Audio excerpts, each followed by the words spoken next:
médiation culturelle s'ancrerait profondément dans un changement important qui débute avec le début des années 80, puisque la crise des finances publiques en 1982 a coupé court à un élan du gouvernement de l'époque, qui était le gouvernement du Parti québécois, à s'engager dans un soutien à la culture qui serait doté de moyens suffisants pour avoir une vie culturelle intensive, mais limitée à un certain nombre de personnes, parce que rattachée à une filière d'élite.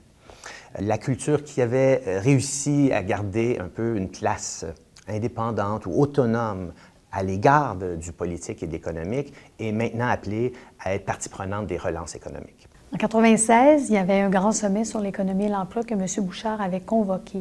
Il avait convoqué les grands leaders de la société, les ministres, les gens du domaine communautaire. Ils avaient, je dirais, une trentaine, peut-être une soixantaine de personnes autour de la table, mais il n'y avait aucun projet culturel qui était en marche. Alors, c'était l'année où on a décidé du déficit zéro, à l'époque, en 1996, des garderies à 5 $ à l'époque, du fonds de lutte à la pauvreté. Et nous, on fait un groupe du milieu de la culture, on dit, bien, si on est pour débattre de l'avenir du Québec, on ne peut pas le faire en occultant la culture. Donc, il y avait les Journées européennes du patrimoine qui existaient. On s'est un peu collé à cette idée d'ouvrir les portes, de faire de la promotion de la culture partout au Québec, que ce soit dans un petit village ou dans une grande ville. Et au bout de 5 ans, bon, évidemment, on avait déjà un gros succès depuis la première année. On s'est formé en corporation qui s'appelait au tout début Secrétariat des Journées de la culture. Maintenant, on l'a changé pour montrer notre mission plus clairement, Culture pour tous. Et on a fait dès 1999 des colloques. Pour nous, c'était très important de comprendre mieux pourquoi on faisait les Journées de la culture. C'était pas simplement une promotion, un événement. Alors, la médiation culturelle a connu une première vague d'engouement en France dès le tournant des années 90. Il y avait donc des défis pour les institutions là-bas d'accroître, si on veut, leur audience pour garantir aussi les subsides ou les subventions publiques, parce que comme institutions publiques, elles doivent aussi être imputables de ce point de vue. Au Québec, on s'en est inspiré avec un petit décalage. C'est peut-être avec une décennie de retard, jusqu'à un certain point, mais qui a été récupéré depuis, qu'on s'est engagé dans cette perspective-là, mais en privilégiant un volet hors institution, puisque c'est dans la foulée de la transformation des politiques culturelles, avec les ententes de développement culturel qui ont été signées entre le ministère de la Culture et les municipalités à compter de 1995, que les programmes de médiation culturelle se sont implantés au niveau local. Et on avait beaucoup de dissensions, je dirais, entre, par exemple, tous les milieux professionnels qui voulaient défendre leur place en tant que professionnels de la culture et les gens amateurs, des gens qui pratiquent l'art ou qui sont des amateurs en général, qui apprécient l'art ou la culture dans leur milieu, les municipalités qui font énormément pour le développement culturel, mais qui n'étaient pas comprises dans les Journées de la culture parce que le milieu de la culture ne souhaitait surtout pas voir des villes tout à coup s'immiscer dans les journées. Et tranquillement, on est arrivé à faire comprendre que les villes avaient un rôle crucial à jouer dans le développement de la culture, parce que la culture, c'est la vie. Je parle beaucoup de la médiation culturelle comme une avenue d'emploi pour les artistes. Moi, ma mission est de contribuer à valoriser la fonction de l'art, de la culture et de l'artiste dans la société. Donc, à valoriser ce que peut apporter un artiste. Et plus on va être en dialogue, plus le milieu culturel, artistique va être en dialogue avec d'autres secteurs de la société, plus en fait on va contribuer au bien-être, au développement de tous ces secteurs-là. Donc, les mémoires vont partir en même temps. Nicolas, voilà. Aujourd'hui, là, on commence à créer une petite chorégraphie avec vous. Alors, Nicolas et Dany vont animer cette partie d'atelier. Ce n'est pas une équation artiste égale médiateur culturel, c'est pas vrai. Je pense qu'il faut des compétences particulières, entre autres un bon sens de la communication, un bon sens de la pédagogie, une bonne connaissance de l'art, pour pouvoir faire des ponts où se situent les enfants ou les adultes, dans ce cas-ci des enfants, pour pouvoir faire le chemin vers eux. Chez PPS Danse, en fait, pour nous, c'est très important, les gens avec qui on travaille, on veut leur transmettre ces compétences. Et c'est pour ça que j'accompagne toujours les équipes, généralement dans les phases initiales, pour m'assurer que le plan de travail, parce qu'on a un plan de travail quand on fait ces actions, il est bien respecté et aussi qu'on continue à l'améliorer. Je les accompagne toujours au début, ils ont des responsabilités, je supervise, et tout d'un coup, ils peuvent devenir indépendants et transmettre à d'autres éventuellement. À l'Université du Québec à Chicoutimi, moi, j'étudie à la maîtrise en études et interventions régionales. Le rapport qu'on peut faire avec la médiation culturelle en études régionales, c'est qu'en fait, la culture dans son ensemble permet de développer une région, permet de tisser des liens entre les citoyens, le milieu culturel, les organismes communautaires. La culture permet de se retrouver peut-être notre identité, de trouver une raison de participer socialement. Ça peut être un outil inclusif pour des gens qui sont exclus. Donc, la culture peut ramener ces gens-là à se sentir appartenir puis à participer au développement d'une région, finalement. Alors, l'engouement récent envers la médiation culturelle vient d'une part, je crois, de l'essoufflement de ce qu'on a appelé l'animation culturelle. Alors, il y a une séquence classique dans le milieu de la culture, ce qu'on appelle l'action culturelle, qui veut qu'on parte de la création, de la production culturelle, qu'on s'intéresse à la diffusion et ensuite à l'animation. Or, pour avoir dirigé l'unité de programme en animation et recherche culturelle à l'UQAM, qui est la seule du genre au Québec, on constate que les milieux d'emploi en culture font peu de place aux animateurs et animatrices culturelles. Et que donc cette fonction-là n'est pas véritablement valorisée dans le secteur culturel. À la Ville de Saguenay, en fait, en 2007, lorsqu'on a un peu fait l'idéation du programme Éveillement culture, bien, la médiation culturelle, c'était comme quelque chose qui levait. Là, en 2006, le groupe de recherche en médiation culturelle et Culture pour tous s'est créé. Il y a eu un colloque organisé par Culture pour tous à cette époque-là. Donc, la Ville de Saguenay est allée, a appris, a compris ce que c'était la médiation culturelle, ou en fait tout ce que ça pouvait devenir. Donc, à ce moment-là, ça a été une volonté du service des élus de justement donner un accès plus ouvert, plus facile aux arts et à la culture. M. O'Neill est en train de s'abonner à la bibliothèque pour pouvoir emprunter des volumes. Or, la médiation culturelle laisse entendre une autre série de compétences, une autre formation, une autre façon d'intervenir qui n'est pas proprement auprès de publics jeunes, ce que l'on reproche au fond à l'animation, mais auprès de tous les publics. Et en ce sens-là, elle donne un mandat plus large à l'intervention culturelle et elle peut, disons, contribuer à une revalorisation de cette intervention-là directe avec les publics. Un bon médiateur culturel, ce sera, d'après moi, quelqu'un qui est un peu une pâte à modeler. Donc, quelqu'un qui est capable de parler à n'importe qui, dans n'importe quel contexte. C'est quelqu'un qui est facile d'approche puis qui peut s'adapter, qui va adapter son langage, qui va adapter sa pensée, qui va vulgariser. Peu de personnes se définissent actuellement comme médiateurs ou médiatrices, mais on observe sur le terrain un intérêt pour cela. Alors donc, le travail qui a été fait un peu de haut vers le bas, donc par des structures organisationnelles, a été porteur. Mais sur le terrain, une fois que le concept est atterri, les gens se sont reconnus là-dedans et maintenant ils en demandent. Donc, ils sont intéressés à ce que l'on parle de la médiation, à ce que l'on appuie les interventions qui se font et surtout, donc, qu'il y ait plus de ressources, de reconnaissance au niveau des municipalités du rôle de médiateur, médiatrice et qu'il y ait des ouvertures de postes dans différents lieux qui permettent cette interface avec les publics. OK, je voulais faire un retour sur le vernissage hier. Et comment ça finit? Il y a 2 ans, j'ai engagé Karine Marin à la coordination de l'animation culturelle pour pouvoir être vraiment terrain. Et Karine est quelqu'un qui avait beaucoup d'expérience dans l'organisation d'événements. Mais là, devant des gens, à réunir les gens, à triper avec eux, ça donne des résultats sensationnels. Évidemment, depuis le projet les artistes n'étaient pas habitués à travailler avec la médiation culturelle, par le biais de la médiation culturelle. Donc, quand on a initié le projet, ils étaient curieux, ils se demandaient qu'est-ce qui se passait, puis ils voyaient une ouverture sur une nouvelle façon de travailler leur art. Les défis avec les artistes, il y en a quand même, mais de plus en plus, ils comprennent. Parce que souvent, il faut les ramener. Il faut les ramener à la base, il faut les ramener... Quand on est artiste, on a des idées, puis tout peut être possible. Oui, tout peut être possible, mais souvent, il y a un encadrement à faire. surtout au niveau de l'échéancier. On est rendu où à telle date? Est-ce qu'on a accompli ce qu'on devait accomplir au niveau de la réalisation du projet? Mais sur le terrain, concrètement, je suis là pour accompagner l'artiste, pour m'assurer que tout est là. On monte la salle, on s'assure que tous les...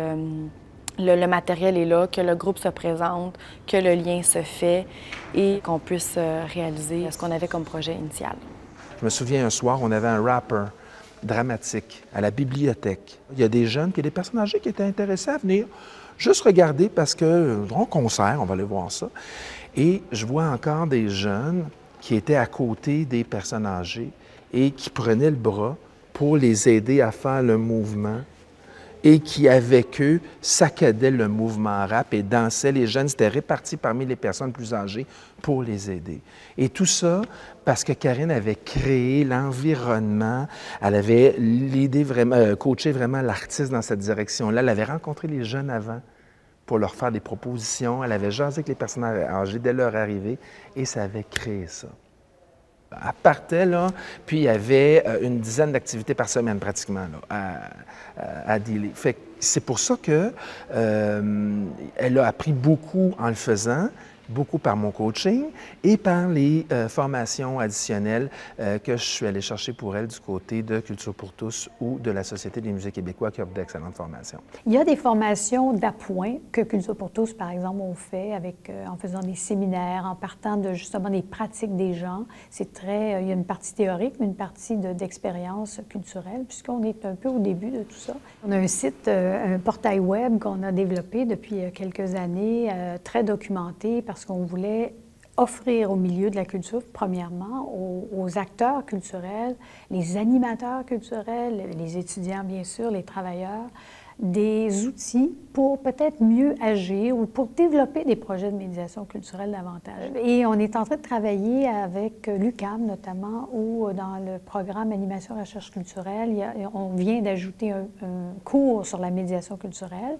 Ça a pris des années avant d'y arriver. Je pense qu'on y est arrivé normalement, donc ça devrait être intégré. C'est comme ça que Culture pour tous a approché l'UQAM autour d'un consortium de recherche qu'on avait en économie sociale pour pouvoir développer une plateforme qui serait chargée de développer du matériel de formation dans le domaine de la médiation culturelle. Or, au Québec, à ce moment-là, le terme n'était pas encore atterri, n'était pas dans les milieux. Et quand on parlait de la médiation culturelle à des personnes qui étaient en situation réelle de médiation, ils nous regardaient en disant « Je comprends le sens, mais le mot ne me dit rien ». Alors donc, on a travaillé pendant 1 an pour pouvoir asseoir autour de la table, sous forme séminaire, différentes personnes qui étaient dans des expérimentations. Puis là, en parlant avec elles, on s'est bien rendu compte qu'il y avait vraiment une concordance entre la situation rencontrée, vécue au Québec, et ce qui était nommé médiation culturelle, principalement en France. Les médiateurs culturels ne sont pas, à proprement dit, des artistes, mais gagnent à se sensibiliser et même à s'approprier des pratiques de création. Les milieux qui nous interpellent à l'UQAM autour de leurs besoins nouveaux en intervention culturelle nous disent qu'ils souhaitent que les étudiants diplômés soient effectivement dotés d'une capacité d'exprimer des démarches de création qui puissent être transposées à d'autres disciplines culturelles ou artistiques. Si bien que ce qu'on envisage dans une réforme du programme, c'est bel et bien de nous tourner du côté des arts davantage, en conjugaison avec des analyses sociologiques, des techniques communicationnelles, et de combiner ces 3 éléments-là pour effectivement doter des médiateurs culturels à venir de l'ensemble des compétences, des visions, des possibilités d'une action pertinente auprès des publics et des populations. La dernière chose qu'on veut faire, c'est finalement d'imposer des choses, d'imposer des recettes, de procéder du haut vers le bas. Je crois que si on veut vraiment que la médiation... on aura besoin des spécialistes en médiation culturelle, mais je crois que c'est une activité, la médiation culturelle, qui peut être intégrée dans le fonctionnement des institutions culturelles, qui peut être intégré dans des pratiques artistiques, qui peut être intégré dans des programmes culturels au niveau municipal. Et je plaide beaucoup pour une intégration de cette dimension-là, la médiation culturelle, dans la vie culturelle, que de bâtir quelque chose en parallèle, quelque chose qu'on surimpose. Il y a quelques cours, donc quelques activités qui se donnent, mais il n'y a pas une programmation à proprement dit dédiée à la médiation culturelle. Il n'y a pas un diplôme de médiateur ou de médiatrice. Alors, il est question éventuellement de plus en plus, autant à l'Université du Québec à Trois-Rivières, à l'Université de Sherbrooke, à l'Université du Québec à Montréal, de faire ce saut, si on veut, de transformer certains programmes et de les orienter vers des compétences de médiation, éventuellement de compléter certaines formations par des cours axés sur la médiation. S'il s'avérait qu'une formation puisse être donnée, de premier, mais surtout deuxième cycle, normalement, on devrait s'attendre à ce que rapidement un tel ordre apparaisse. Et là, on aurait, au fond, tout ce qu'il faut pour consolider le développement de la médiation, à savoir non seulement des institutions, des villes intéressées à aller de l'avant de ce côté-là, mais des universités qui offrent des formations et des professionnels de la médiation qui se reconnaîtraient dans un ordre. La formation et le cadre peuvent consolider, accélérer le développement de la médiation culturelle, mais comme l'expérience du Québec nous montre qu'elle était là avant la lettre, c'est-à-dire que les gens en pratiquaient, en faisaient, etc. Donc, je pense qu'elle peut évoluer, se développer par elle-même. C'est certain que si on met des sous, des ressources, etc., ça va accélérer le processus, ça va le consolider, mais ça va aussi l'encadrer, le régimenter, le définir et créer aussi des insatisfactions. Donc, je pense qu'il faut être dans l'équilibre des deux.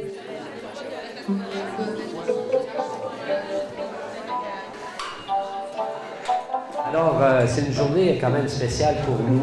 On savait que vous alliez être nombreux, mais pas qu'on vous voit, parce que vous allez encore plus. Moi, je trouve que c'est important de s'impliquer dans le milieu, de mettre ces choses-là en valeur. Nous, ben, on a pris ça comme un rôle social. On se dit, regarde, on y croit, c'est important, mais si on n'en parle pas, ça peut mourir dans l'œuf. On peut oublier ça, mettre ça au feuilleton par la suite en poussant ça de la main. Donc, c'est important de protéger ça et d'aller en parler.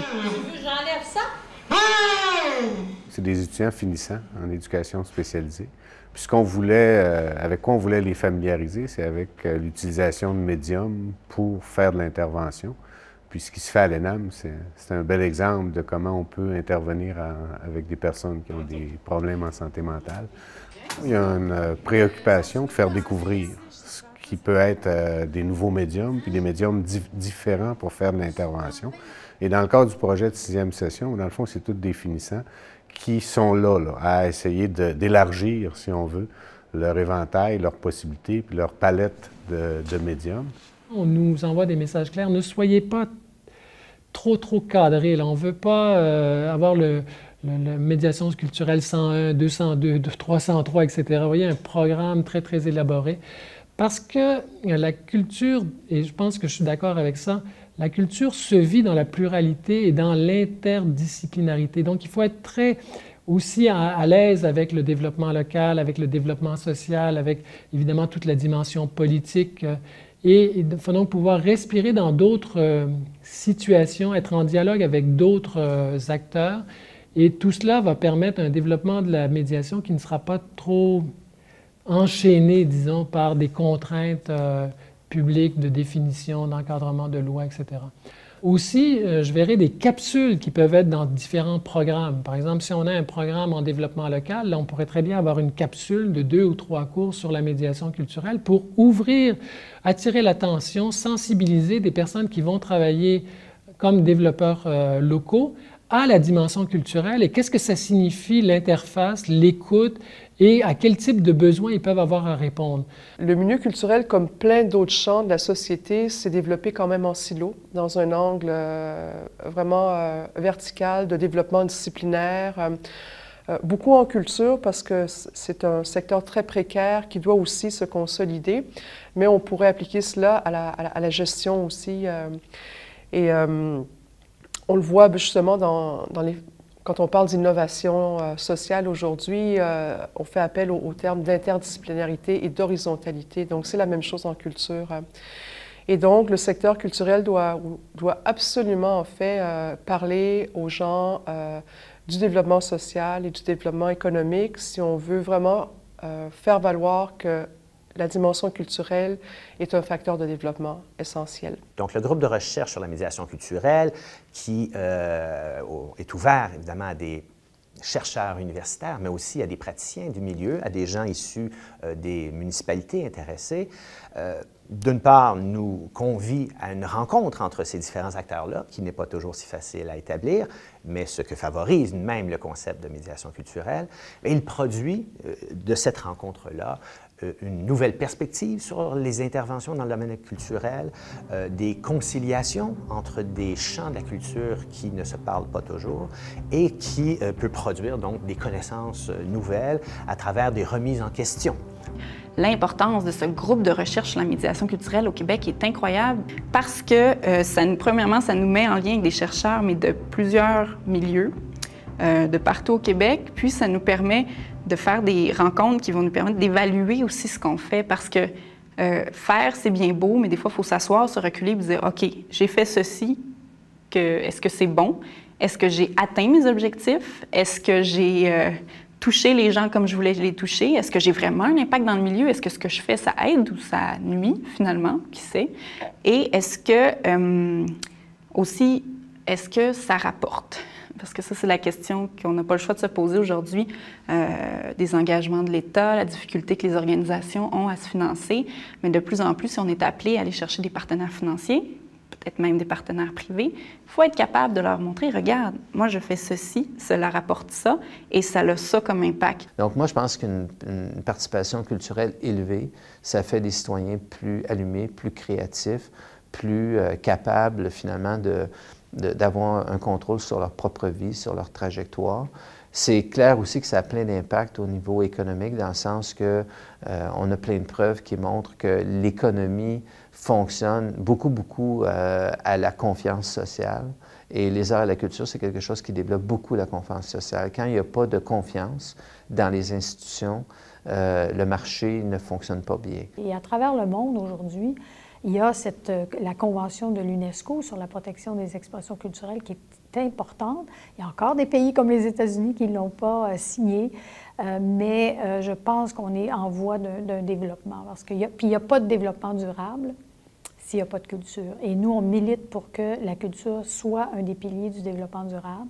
Il y en a 3 maintenant. Il y a l'économie, la vie sociale et l'environnement. Mais la culture devrait être nommément le 4e pilier parce que comment on peut parler de développement durable si on aplanit toutes les sociétés, les langues et la diversité du monde? C'est presque impossible. Le premier niveau, c'est plus la démocratisation de la culture, la répandre, faire en sorte que de plus en plus de gens lisent, aillent au théâtre. Après, c'est dans la production. Là, on démocratise, mais on devient une personne qui fait un roman, une personne qui participe à une œuvre, une personne qui fait du théâtre. Donc là, on est plus actif, plus dans l'interaction.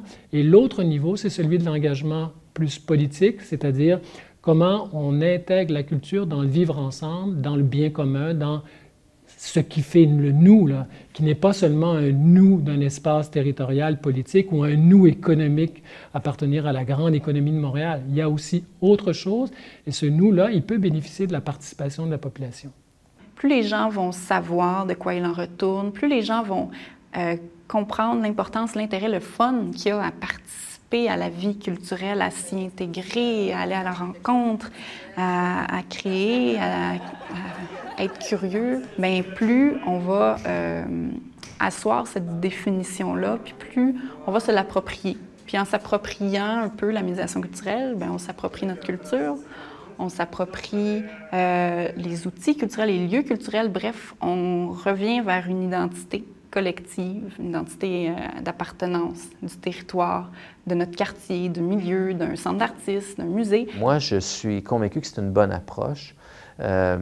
Et même, je dirais encore plus fondamentalement que ça, je pense que le développement humain qui n'intégrerait pas la dimension culturelle est un développement qui ne pourra pas être durable. La levée des obstacles fondamentaux à la participation citoyenne à la culture, qui tient des conditions économiques et sociales, appelle une intervention concertée de tous les pouvoirs publics et dans des domaines qui excèdent largement la culture et les arts, si bien que tant qu'on n'aura pas une intervention d'ampleur qui permettra aux populations de s'affranchir de conditions difficiles de vie, d'entrer dans une logique, disons, de dotation de compétences culturelles, vraisemblablement la médiation culturelle ne permettra pas d'atteindre pleinement ces résultats escomptés, son plein potentiel.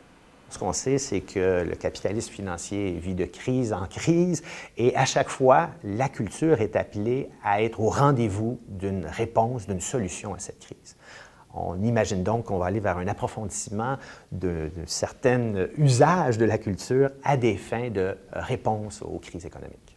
Donc, la politique devrait être revisitée, je l'ai déjà dit, mais je le dis encore, et on devrait avoir des programmes. Et peut-être justement à cause du projet d'Agenda 21 que la ministre de la Culture, que le ministère de la Culture promeut là, dans ces années-ci, auxquelles on a beaucoup participé à Culture pour tous, on devrait être capable d'arriver à une modulation de la politique culturelle. En fait, ça devrait être, je crois que ça fait partie des projets.